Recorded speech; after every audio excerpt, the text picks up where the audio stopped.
দুবাইতে তরুণ উদ্যোক্তাদের বিনিয়োগে আগ্রহ বাড়ছে, বেড়ে উঠেছে বাংলাদেশি মালিকানাধীন বিভিন্ন ব্যবসা প্রতিষ্ঠান।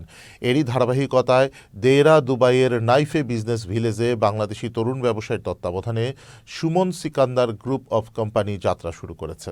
প্রতিষ্ঠানের পরিচালক সুমন ও প্রতিষ্ঠানের স্পন্সর আহমেদ জুমা আল জাবেরির উপস্থিতিতে কেক কেটে প্রতিষ্ঠানটির উদ্বোধন করা হয়। এ সময় উপস্থিত ছিলেন প্রজেক্ট ম্যানেজার মোহাম্মদ সবুজ খান, মোহাম্মদ আক্তার হোসেন ও মোহাম্মদ গিয়াসউদ্দিন সহ আরও অনেকে।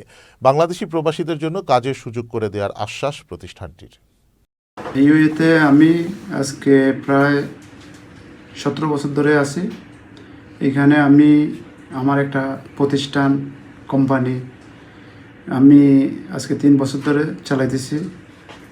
তো তার সাথে আমি আরেকটা কোম্পানি অ্যাড করছি, সালমান ক্লিনিং সার্ভিস কোম্পানি।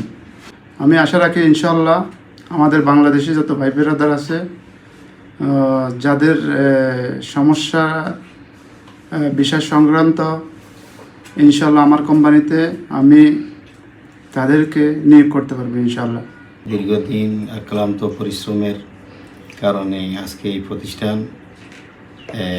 এটা ক্লিনার কোম্পানি এবং কি ট্যুরিস্ট ট্রাভেলস এজেন্সি, টিকিট এবং কি ভিসা প্রসেসিং সব কিছু এখানে ইনশাআল্লাহ সর্বনিম্নে এখানে পাওয়া যাবে, করা যাবে।